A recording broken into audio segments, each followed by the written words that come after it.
नमस्कार मित्रों, मैं दिवाकर गुप्ता।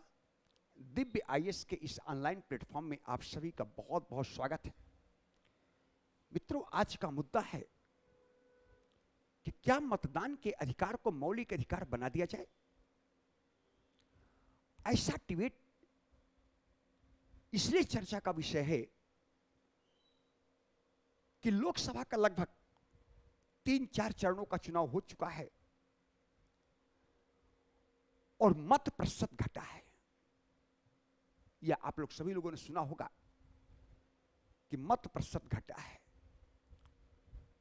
तो फिर मत प्रतिशत बढ़ाने के लिए बौद्धिक वर्ग में एक मांग है कि क्यों न अनिवार्य मतदान या मताधिकार के अधिकार को मौलिक अधिकार की श्रेणी में शामिल कर लिया जाए।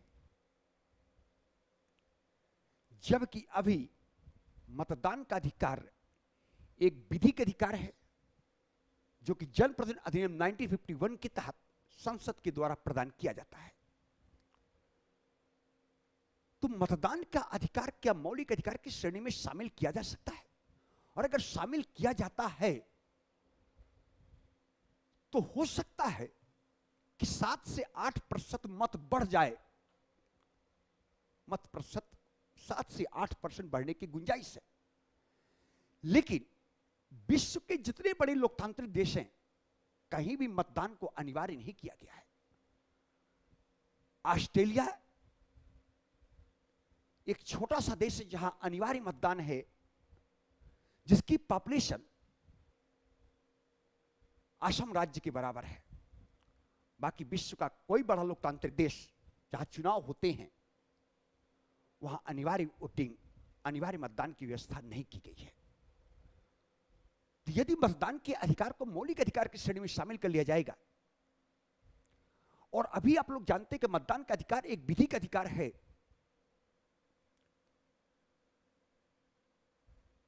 तो यदि मौलिक अधिकार की श्रेणी में शामिल कर लिया जाएगा तो मतदाता की उम्र यदि 18 वर्ष की हो गई, वयस्क मताधिकार की प्राप्त कर लिया, तो अपना नाम मतदाता सूची में पंजीकृत करा सकता है। लेकिन पंजीकृत कराने के बाद उसे अपना फोटो पहचान पत्र बनवाना होगा, मतदाता सूची में नाम लिखाना होगा। लेकिन कई बार मतदाता सूची में नाम नहीं होता, फोटो पहचान पत्र ना होने के कारण, या वो जेल में बंद है।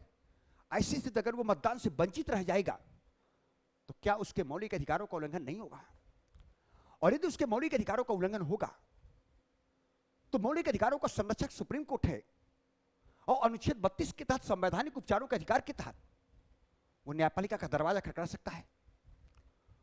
तो अगर वो न्यायपालिका का दरवाजा खटखटाएगा तो क्या पूरी चुनाव व्यवस्था ध्वस्त नहीं हो जाएगी? ऐसे तो पूरी चुनाव व्यवस्था ही ध्वस्त हो जाएगी। दूसरी ओर यदि अनिवार्य मतदान किया जाता है, अनिवार्य मतदान किया जाता है या मतदान के अधिकार को मौलिक अधिकार श्रेणी में शामिल कर दिया जाता है, तो क्या एक नागरिक की नागरिक स्वतंत्रता का उल्लंघन नहीं है? यदि वो मतदान नहीं करता तो क्या उसे आप अर्थदंड देंगे या जेल की सजा देंगे या सरकारी लाभों या सुविधाओं से वंचित रखेंगे? तो ऐसी स्थिति उसकी स्वतंत्रता बाधित होगी। तो ये इसके कुछ निगेटिव एस्पेक्ट्स आपको दिखाई देंगे। तो फिर प्रॉब्लम ये है कि मतदान के प्रतिशत, मतदान प्रतिशत को कैसे बढ़ाया जाए, ये मेन समस्या है। तो इस समस्या का समाधान अनिवार्य मतदान के अतिरिक्त भी कुछ विकल्प हो सकते हैं, जो कि कई अन्य देशों में भी देखा जा सकता है। जैसे अगर आप लोग अमेरिका में देखें, अमेरिका में मतदान तिथि से पहले भी मतदान किया जा सकता है। अमेरिका में मतदान तिथि के पहले भी मतदान किया जा सकता है, और यह व्यवस्था अमेरिका के कुछ राज्यों में व्यवहारिक रूप में दिखाई देती है। जैसे मिनेसोटा राज्य में 46 दिन तथा न्यूयॉर्क में 10 दिन पूर्व मतदान किया जा सकता है। मिनेसोटा राज्य में 46 दिन पूर्व और न्यूयॉर्क राज्य में 10 दिन पूर्व मतदान किया जा सकता है। तो भारत में भी यह व्यवस्था हो सकता है कि प्रत्याशी के नाम वापस लेने की अंतिम तिथि के बाद कोई भी मतदाता पूर्व मतदान कर सकता है। यह व्यवस्था भारत में भी लागू किया जा सकता है। यदि विश्व के सबसे पुराने लोकतंत्र में, जो कि एक्चुअल लोकतंत्र अमेरिका में है, वहां के 2 राज्यों में पूर्व मतदान किया जा सकता है। मिनेसोटा राज्य में 46 दिन पहले, न्यूयॉर्क राज्य में 10 दिन पहले। तो नामांकन वापस करने की तिथि, अंतिम तिथि के बाद कोई भी मतदाता पूर्व मतदान कर सकता है। यह व्यवस्था भारत में भी हो सकती है। दूसरी, हमारे यहां चूंकि मतदान प्रतिशत इसलिए कम हुआ क्योंकि 30 से 40 करोड़ मतदाता ऐसे हैं जो प्रवासी मजदूर हैं। वो देश के विभिन्न शहरों में रोजी रोटी के लिए वो जाते हैं और उनकी आर्थिक स्थिति इतनी सुदृढ़ नहीं है कि वो अपने मतदान केंद्र पर जाकर मतदान कर सके। इसलिए इस समस्या का एक समाधान हो सकता है रिमोट वोटिंग के माध्यम से, कि रिमोट वोटिंग को प्रोत्साहित किया जाए। इसके लिए चुनाव आयोग ने सकारात्मक कदम उठाया भी है कि प्रत्येक जिला मुख्यालय या बड़े शहर में मतदान केंद्र बना सकता है जहां किसी राज्य का मतदाता अपने निर्वाचन क्षेत्र की मतदान तिथि को अपना मतदान कर सके। इससे प्रवासियों की समस्या का समाधान भी हो जाएगा।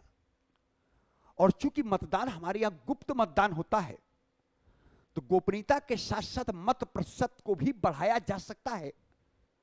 इसलिए निर्वाचन आयोग को, सरकार को रिमोट वोटिंग की तरफ सकारात्मक कदम उठाना चाहिए, या फिर अमेरिका के कुछ राज्यों में पूर्व मतदान की जो व्यवस्था है, मतदान तिथि के पहले भी मतदान की व्यवस्था है, यह व्यवस्था भारत में भी हो सकता है कि नामांकन की अंतिम तिथि होती है। तो जब उम्मीदवारों ने नामांकन के अंतिम तिथि अपना नाम वापस ले लिया, अब वो तिथि के बाद मतदाता कभी भी पूर्व मतदान कर सकता है। ये व्यवस्था को भी अपना करके घटते हुए मत प्रतिशत को बढ़ाया जा सकता है।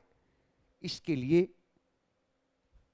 एक सकारात्मक सोच की आवश्यकता है, राजनीति को प्रशासनिक इच्छा शक्ति की आवश्यकता है, राजनीतिक दलों में आम सहमत बनाने की आवश्यकता है, तभी इस कदम को आगे बढ़ाया जा सकता है। धन्यवाद।